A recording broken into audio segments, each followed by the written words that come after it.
গত 10 বছর ধরে আসামে ভারতীয় জনতা পার্টি সরকার এবং ডাবল ইঞ্জিন সরকার, দেশেও বিজেপি সরকার এবং রাজ্যেও বিজেপি সরকার থাকার পরও আমাদের শিলচর শহরে আপনি যদি রাস্তাঘাট আজকে যদি দেখেন, সেটা একটা ক্ষেতের জমির মতো পরিণত হয়েছে।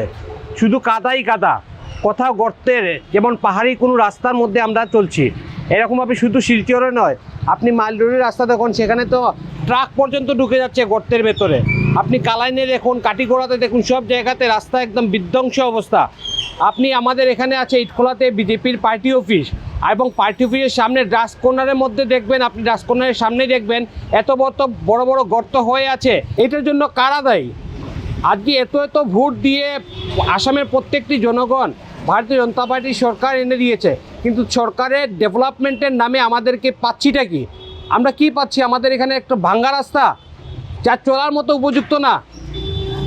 ডাবল ইঞ্জিন সরকার দেওয়ার পরও যদি আমরা এই ভাঙ্গা রাস্তায় হাঁটতে হয়, তাহলে আমাদের লাভ হলো? আর রাস্তাঘাট দেখেছি আমরা কংগ্রেস আমলে, কংগ্রেস আমলে আমরা সেই সেম রাস্তাঘাট দেখেছি, এবং তার জন্য আমরা মনে আছে আমরা ডিএসএ থেকে 10,000 মানুষের আন্দোলন করতে হয়েছে, এবং সেই কংগ্রেস আমলের যমুনা আবার যেমন ফিরে এসছে, আমাদের আবার মনে করে দিচ্ছে। রাস্তাঘাটের নমুনা দেখে মনে হচ্ছে না যে এটা বিজেপি সরকার, আমার মনে হচ্ছে যে এটা কংগ্রেসেরই সরকার চলছে। কারণ কংগ্রেসের আমলে সেইভাবে ভাঙ্গা রাস্তা ছিল, এখন আবার পুনরায় আমরা সেই ভাঙ্গা রাস্তায় আমরা ফিরে এসেছি। গত 10 বছরের শাসনের পরও অপশাসনে আমরা এরকমভাবে আমরা ভুক্তভোগী করতে হচ্ছে। যতবার রাস্তা বনছে, পিচের উপর আবার রাস্তা তৈরি করে দেওয়া হচ্ছে। তাতে কি হচ্ছে, যে মানুষের দোকানদার আছে, সেই দোকানপাটগুলো রাস্তার নিচে চলে যাচ্ছে। প্রতিবার পিচের উপর পিচ করে দেওয়া হচ্ছে।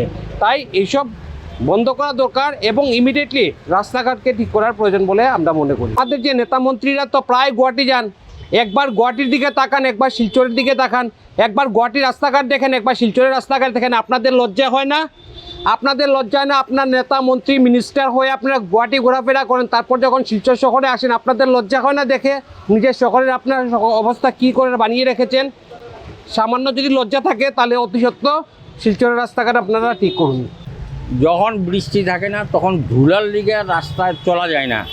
আমরা দোকানদারি করি, একদম ময়লা হয়ে যায় গিয়া। বৃষ্টি হইলেও তো রাস্তার এই অবস্থা আপনি দেখতেছেন, কি অবস্থা। আমরা কিভাবে দোকানদারি করুম, কিভাবে ব্যবসা করুম, মানে আমরা তো একদম শেষ সব দিকেই। বৃষ্টি হইলেও সমস্যা, বৃষ্টি না হলেও সমস্যা, তারপরে তো রাস্তার তো কথা কই এলাম না, বেহাল অবস্থা। আমি সরকারের প্রতি দৃষ্টি আকর্ষণ করছি, মাননীয় মন্ত্রীর কাছে অনুরোধ যে খুব সত্বর যদি রাস্তাঘাট এগুলো যদি ঠিক করেন, তাহলে আমাদের জন্য ভালো হয়। আমার অনুরোধ থাকবে প্রশাসনের কাছে এবং মাননীয় মন্ত্রী মহোদয়ের কাছে যে অতি সত্বর আপনারা রাস্তাঘাটটা একটু ঠিক করুন। শিলচরের ক্যাপিটাল পয়েন্ট থেকে রাঙ্গিরখাড়ি পর্যন্ত ব্যস্ত সড়কটি এখন চলাচলের অযোগ্য হয়ে পড়েছে। অল্প বৃষ্টিতেই রাস্তা কাদায় ঢেকে যায়, বড় বড় গর্তে জল জমে দুর্ঘটনার আশঙ্কা বাড়ছে।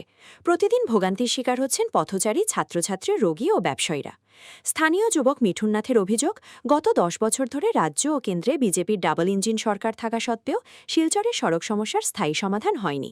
তার দাবি, শুধু প্যাচওয়ার্ক নয়, বৈজ্ঞানিক পরিকল্পনায় নতুন করে টেকসই রাস্তা ও উন্নত ড্রেনেজ ব্যবস্থা গড়ে তুলতে হবে।